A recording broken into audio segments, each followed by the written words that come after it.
Mike McNally. Skanska is a Swedish company, not well known in the U.S., but maybe it should be. It had $19 billion in sales last year. You're responsible for a lot of the so-called shovel-ready projects in the U.S.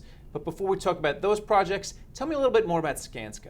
Well, Skanska is a $19 billion, as you say, construction revenue company.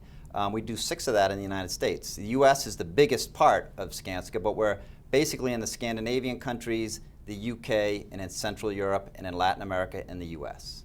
You are responsible for a lot of those so-called shovel-ready projects right here in the U.S. Yeah, absolutely. It's an election season. We keep hearing all about them. So tell me some of the projects that you're working on. Well, see, we're the 4th largest contractor in terms of revenue in the U.S., so we do an awful lot of them. Our civil sector, most jobs, projects are U.S. government, state government projects. Like, for instance, if you're talking about here in Manhattan, we're a major player in the World Trade Center reconstruction. We're doing the transportation hub.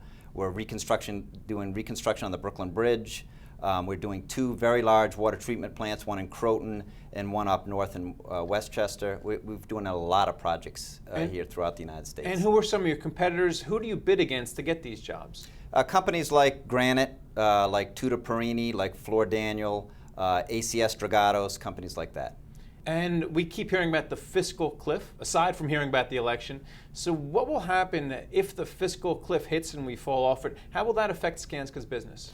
Well, it will have a longer-term effect. The short-term effect, most of these projects have a lot of inertia. The funding is already in place and they are underway, and more than likely they won't be stopped. But what that'll mean is that the funding for future projects will probably be abated and it will be tough for us. And how do you hire for these projects? Clearly you're not bringing in a whole lot of Scandinavian people, Swedish people to work on these projects. So tell me, how do you hire, and how many people are you hiring, and do you plan to keep hiring even if we fall off that fiscal cliff?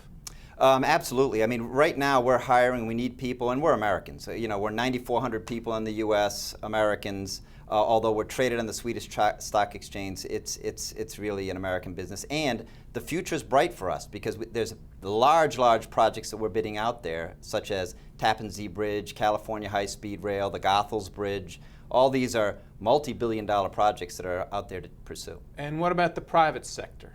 Private sector is pretty solid when it comes to healthcare, data centers, education somewhat, but in terms of commercial office, retail, it's still very soft. Well, since you touched so many realms of the American economy, one more thing I want to find out from you is whether or not the cost of your inputs is rising, whether or not the iron ore, the cables you're buying, the granite, the cement, is that moving up in price? You know, it fluctuates up and down. It used to be us as Americans that drove that, our demand drove that price, and now it's much more China. It's much more driven from abroad. And so it fluctuates up and down. Right now, net, it's not that bad. It's maybe 2 or 3%, something like that, but it does jump up and down. One more question. Since you are hiring, are your wages moving up as well? Yeah, I mean, that's one thing that doesn't go down. So yeah, the wages are going up, but not as fast as in previous. They're going up by inflation and maybe a little bit. This market has fewer players. We're coming into a Monday where we're going to enter in a new stage of tech. It's a stock picker's market. Welcome to the 5 dumbest things. Apple reported earnings.